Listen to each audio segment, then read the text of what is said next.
Hello students, in today's lecture we are going to see the types of TTL NAND gates. Okay, the multiple emitter transistor. The multiple emitter input transistor can have up to 8 emitters. For 8 input NAND gate, the number of emitters is equal to the number of inputs of the gate. म्हणजे किती number of इमिटर्स त्या ट्रान्झिस्टरला आहेत तेवढं number of त्याचे काय असणार आहेत इनपुट्स असणार आहेत. मग इमिटर 1 इमिटर 2 असं इथं ह्या डायग्राममध्ये दाखवलं आहे बघा इथं.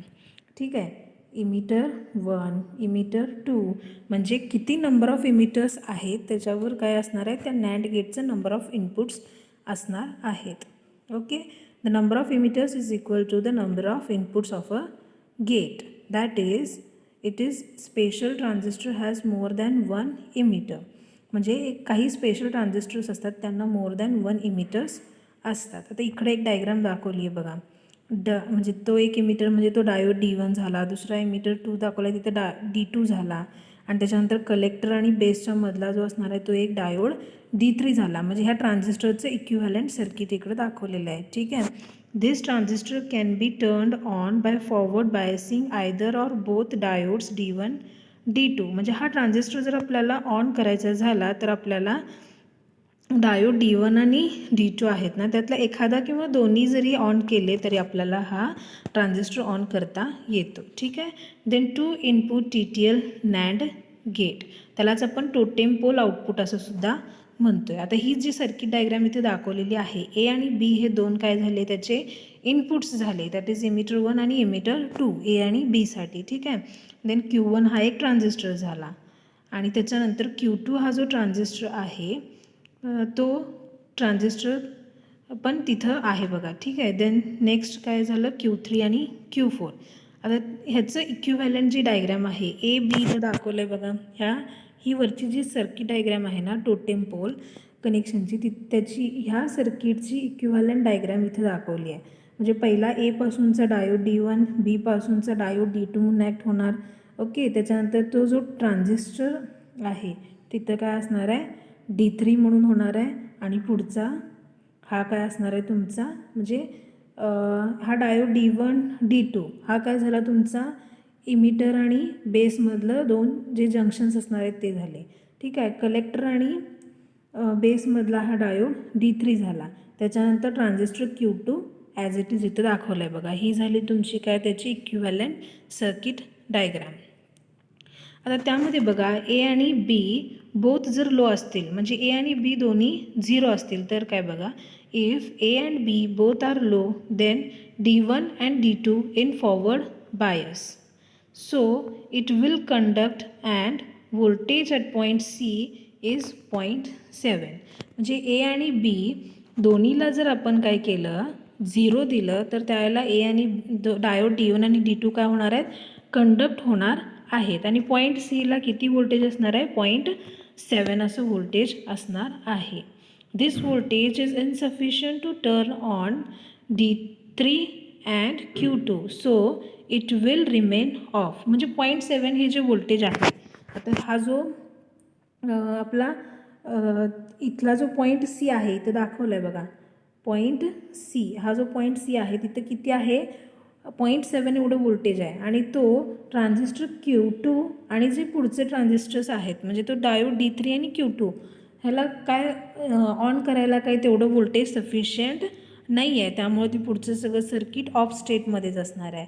As Q3 is operating as an emitter follower mode output Y will be high.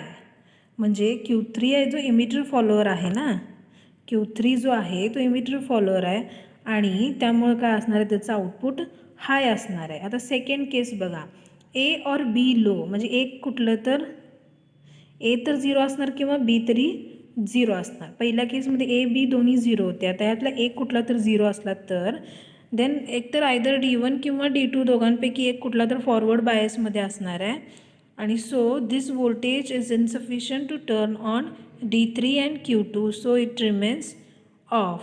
म्हणजे कसं आहे हे जे व्होल्टेज आहे 0.7 हे D3 आणि Q2ला ऑन करायला काय असणार आहे इनसफिशियंट असणार आहे, त्यामुळं ते दोघं कशामध्ये असणार आहेत, ऑफ स्टेटमध्ये असणार आहेत. So voltage at Vx is equal to VCC. So Q3 is on, so output is high. ठीक आहे. देन थर्ड केस बघा, A and B both high. A B दोन्ही हाय असतील तर दोन्ही D1 D2 काय असणार आहेत, रिव्हर्स बायस असणार आहे. आणि दोन्ही काय असणार आहेत तुमचे, A आणि B रिव्हर्स बायस असणार आहेत. पॉईंट Cला हाय व्होल्टेज असणार आहे. त्यामुळे D3 आणि Q2 जो आहे तो काय होणार आहे तुमचा, ऑन होणार आहे, कंडक्ट होणार आहे, टर्न ऑन होणार आहे. आणि त्यामुळं काय होणार आहे तुमचं, voltage at Vx will drop down and Q3 will be off, so voltage at Z will increase in a sufficient level to turn on Q4. As Q4 goes into saturation, Y is equals to 0. म्हणजे इथं आपल्याला output low मिळणार आहे. ठीक आहे. ह्याचा advantage काय बघूया आता. With Q3 in circuit the current flowing R3 equal to 0 when Y is equals to 0. This is important because it reduces power dissipation taking place in the circuit. म्हणजे ज्या वेळेला Q3 जो आहे सर्किटमधला त्यामधनं ज्याला करंट फ्लो होतो आहे तो किती असणार आहे, 0 असणार आहे when Y is equals to 0. आणि हे इम्पॉर्टंट आहे कारण ह्याच्यामुळे काय होतं आहे, जे काय पॉवर डिसिपेशन होणार आहे सर्किटमध्ये ते काय होणार आहे, रिड्यूस होणार आहे. देन सेकंड ॲडव्हान्टेज बघा, Wien output is high that is Q3 is on and acting in a emitter follower mode, it will have a very low output impedance. So output time constant will be very short for changing up any capacitive load. ठीक आहे. इथे दाखवलं आहे बघा, Q3 of असणार आहे, Q4 on असणार आहे, त्याला पॉवर डिसिपेशन होणार नाही, जास्त म्हणजे रिड्यूस होणार आहे पॉवर डिसिपेशन. आणि सेकंड ॲडव्हान्टेज इथे दाखवलं आहे लो आउटपुट रेजिस्टन्स. ठीक आहे. देन डिसॲडव्हान्टेजेस बघा, Q4 in totem pole output turns off more slowly than Q3 turn on. Before Q4 completely turn off, Q3 comes into conduction. So for very short duration of few nanoseconds, both the transistor will be simultaneously on. This is called as cross conduction and it will draws large current from 5 volt supply. म्हणजे Q3 आणि Q4 दोघं पण काय simultaneously कंडक्शनमध्ये जाणार आहेत आणि त्यामुळं जे काय आपलं व्होल्टेज आहे 5 वोल्ट ते लार्ज करंट त्यामुळं काय होणार आहे, फ्लो होणार आहे. हे डिसॲडव्हान्टेज आहे या सर्किटचं. देन नेक्स्ट बघा, the NAND gate with open collector output. आता मगासारखीच डायग्राम आहे, फक्त एक मेजर डिफरन्स आहे बघा. Q4 जो आहे त्याचं जो कलेक्टर आहे तिथं आउटपुट घेतलं आहे आणि तो जो कलेक्टर आहे तो कसा आहे, ओपन आहे, तिथं कुठलंही कनेक्शन नाही आहे, म्हणून ह्याला काय म्हणतोय, NAND gate with open collector output. आता हे कसं आहे बघा diagram. The collector point of Q4 is brought out as a output, so it is called as a open collector. म्हणजे जो काही कलेक्टर आहे Q4चा तो डायरेक्टली आउटपुटला घेतला आहे, त्यामुळे त्याला आपण as a open collector output असं म्हणतो आहे. For operation it is necessary to connect external resistance R3 between VCC and open collector output. म्हणजे हे जे सर्किट आहे ते वर्क होण्यासाठी आपल्याला एक रेजिस्टर R3 जो आहे तो कनेक्ट करायला लागतो आहे त्याच्या कलेक्टरमध्ये आणि वरती जो आपण सप्लाय देणार आहे त्याच्यामध्ये. ठीक आहे. This resistance is called as a pull up resistance. आता A 0 आहे, B पण 0 आहे, त्यावेळेला D1 D2 काय असणार आहेत, फॉरवर्ड बायस असणार आहे, Q1 ऑन असणार आहे, सो Q2 काय असणार आहे तुमचा, ऑफमध्ये असणार आहे. सो करंट काय फ्लो होणार नाही R4मधून आणि Q4 ऑफमध्ये असल्यामुळे collector voltage is equals to VCC, त्यामुळे Y1 मिळाला आपल्याला.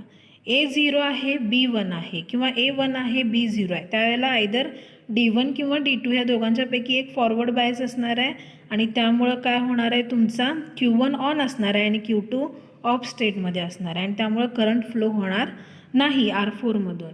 आणि तुम्हाला so Q4 is off and collector voltage is equals to VCC, so Y is equals to 1. ठीक आहे. देन दोन्ही जर 1-1 असतील तर दोन्ही 1-1 असतील तर D1 D2 दोघंही रिव्हर्स बायस असणार आहे, Q1 ऑफमध्ये असणार आहे, तो ऑफमध्ये आहे त्यामुळे Q2 काय होणार आहे, ऑन होणार आहे. So sufficient voltage is reduced across R4. So base current is applied to Q4 and Q4 goes into saturation. So output voltage Y is equals to 0. लक्षात येते. देन ह्याचा ॲडव्हान्टेज काय बघूया. The main advantage of open collector output is called wired ending become possible. आता इथं बघा Q4 दाखवलेला आहे आणि पुलअप रेझिस्टन्स आहे आणि ह्यामुळे काय होते, वायर्ड अँड तिथे एक रेझिस्टन्सच फक्त आहे ना, तिथं काय दुसरं आपण यूजच केलेलं नाही आहे. ठीक आहे. Then disadvantages. The value of pull up resistance is high. If load capacitance is large, then RC time constant R3C becomes large. This slows down switching speed of Q4, therefore speed is low. Then next, when Q4 is on, large current flows through pull-up R3, hence power dissipation is increased. आता tri state logic म्हणजे काय हे बघूया. 3 state असणार आहे त्याच्यामध्ये. It allows 3 possible outputs. एक तर हाय असणार आहे किंवा लो असणार आहे आणि थर्ड म्हणजे जे हाय इम्पेडन्स स्टेट असणार आहे. आता हे हाय आणि लो तुम्हाला माहीतच आहे, पण हाय इम्पेडन्स काय आहे हे जरा तुमच्यासाठी नवीन असणार आहे. And additional input called as a output enable is introduced. Both Q3 and Q4 are used. आता बघा इथं इनपुट लो आहे, इंटरनल सर्किट आहे, आउटपुट एनेबल पिन 1 आहे आणि ते काय केलं आहे आपण इकडं पुढं दिलं आहे. Then state 1 is equals to high. ठीक आहे. देन इथं नेक्स्ट बघा, इथं काय आउटपुट एनेबल काय आहे तुमचा 1 आहे, पण इनपुट इकडं लो दिलं तर इकडं हाय दिला आहे. मग हाय असेल तर काय होणार आहे, तुमचं आउटपुटला लो मिळणार आहे, ह्याला लो स्टेट असं म्हणत आहे. इनपुट 1 किंवा 0 आहे आणि आउटपुट एनेबल काय केलं आहे तुम्ही, 0 केला आहे, त्याला डिसेबल केला आहे. म्हणजे आउटपुटला तुम्हाला काय मिळणार नाही आहे, म्हणजे काय पण रँडमली काही व्हॅल्यू मिळू शकतात. आपण त्याला 0 पण म्हणू शकत नाही आणि 1 पण म्हणू शकत नाही. अशा इन बिटवीन व्हॅल्यूज असल्या ना त्याला आपण काय म्हणतो आहे, as a high impedance state असं म्हणतो आहे. वेन आउटपुट एनेबल 1 असते, the inverter operates as an normal inverter. If input is 0, the output will be 1 and the pull up transistor Q3 will be on. आणि जर if input is high, output low असणार आहे because pull down transistor Q4 will be on. आणि output enable जर 0 असेल, then irrespective of the state of the input both the transistor will remain of this state of operation is called as a high impedance state. म्हणजे आउटपुटच तुम्ही enable केलेलं नाही आहे, तुम्हाला काही रँडम व्हॅल्यू मिळू शकते तिथं, त्या स्टेटला तुम्ही काय म्हणताय, high impedance state. Then will stop here. Thank you. आणि इथं आपला हा सेकंड चॅप्टर कंप्लीट होतं आहे. Next onwards we will start the third chapter. Thank you.